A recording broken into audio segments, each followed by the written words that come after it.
નમસ્કાર દર્શક મિત્રો, @ગુજરાતમાં આપણું સ્વાગત છે।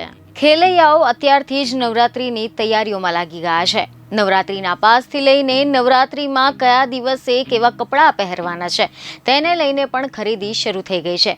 પણ જો તમે પણ આ બધી ખરીદીમાં લાગ્યા હોય તો એક વખત આ સમાચાર જરૂરથી સાંભળજો, કારણ કે ખેલૈયાઓ નિરાશ થાય તેવા સમાચાર હવામાન શાસ્ત્રી અંબાલાલ પટેલ તરફથી મળ્યા છે।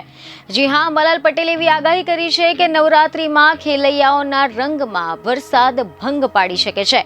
આગામી નવરાત્રી મહોત્સવ દરમિયાન રાજ્યમાં વરસાદ થઈ શકે છે। મીડિયા રિપોર્ટ અનુસાર એવી માહિતી મળી રહી છે કે આ વખતે હવામાન શાસ્ત્રી અંબાલાલ પટેલનું એવું અનુમાન છે કે નવરાત્રીના સમયે ગુજરાતમાં વરસાદ થઈ શકે છે અને ખેલૈયાઓના રંગમાં ભંગ પડી શકે છે। 10 ઓક્ટોબરથી બેસતા ચિત્રા નક્ષત્રમાં વરસાદની આગાહી કરવામાં આવી છે, તો બીજી તરફ રાજ્યમાં દિવાળી સુધી વાદળછાયું વાતાવરણ રહી શકે છે। તો આની સાથે જ 10 સપ્ટેમ્બર સુધીમાં રાજ્યમાં વરસાદના યોગ સર્જાયા છે।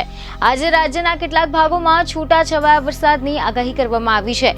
આજે પૂર્વ ગુજરાત, ઉત્તર ગુજરાત અને મધ્ય ગુજરાતમાં છૂટો છવાયો વરસાદ રહેશે। આજે પંચમહાલમાં વરસાદ વધુ રહેશે।